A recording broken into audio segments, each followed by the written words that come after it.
Welcome back here at Cardines Field. Our Newport Gulls pregame show continues. Now it's time for the Gulls Eye View. Nick Lehman joined by the Commissioner of the New England Collegiate Baseball League, Sean McGrath. Mr. Commissioner, thanks for joining us. Good to be here. It's always great to visit.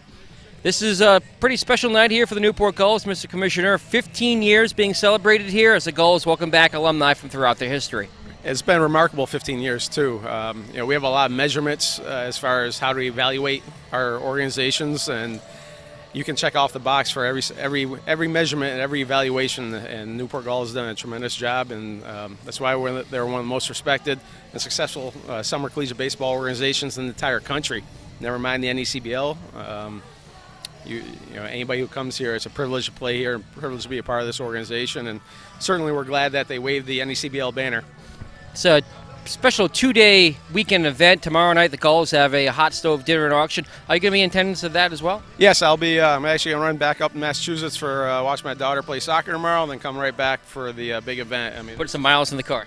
Exactly. That's what we do in the summer.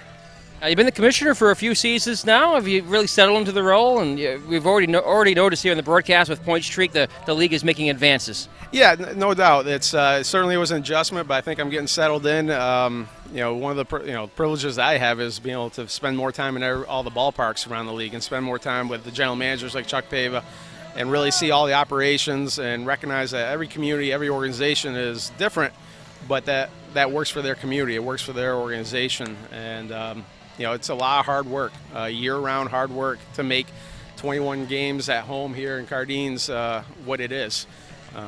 So it's certainly been rewarding, and it's been challenged at times too, but I really enjoyed it. And anytime you're around these type of athletes and the quality of this competition, it's a privilege. Mr. Commissioner, the NECBL has continued to grow and gain national attention over the last few years. It's always been compared a little bit to the Cape Cod Baseball League. The Cape Cod League is known for getting the high-quality players, but even just recently, we saw over 100, or nearly 100 NECBL alumni taken in the Major League Baseball draft, including 20 Newport Gulls. Exactly. The 20 Newport Gulls are remarkable. And again, that's one of those many measurements that we use to evaluate our organizations. And again, Newport has always checked off that bucket. But yes, the Cape Cod League is a tremendous league, much older, longer history, very unique. And, I think one of the things I respect about all of our general managers is that we don't try to be what we're not. We don't try to be somebody else. We focus on what the Newport Gulls can be, what's best for the Danbury Westerners. And, one of the things that these guys get the privilege to do, they get to travel all 6 New England states. And we have some beautiful, beautiful communities. So I really think it's a treat for these guys to get out and about, really experience New England, and get used to sitting on the bus trips for a little while, which all these guys one day want to be playing professionally, so they better get used to a 4-hour bus trip, because that's going to be a short trip if they're playing professionally.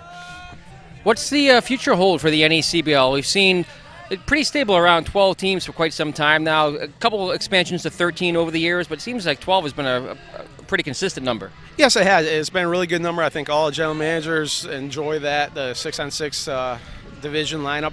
We'll see next year. There's definitely some conversations and some work being done for possible expansion, whether it's 13 or 14. Obviously, 14, keeps the 7-on-7 division. But what I've learned is that you can't force these organizations.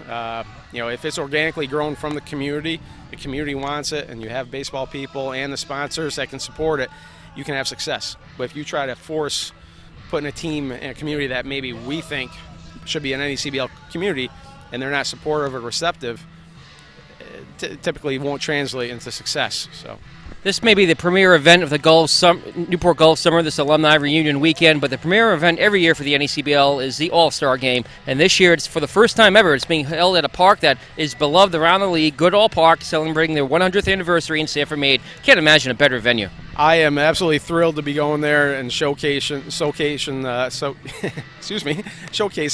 Sanford Mainers and Goodell Park. For those who haven't been up there and you're within a couple hours drive, I really encourage you to consider making that trip up on a Sunday afternoon to see a beautiful stadium, beautiful community. Just like Newport, they do everything the right way. They're going to take great care of our players, and everybody who will be there in attendance will have a great experience.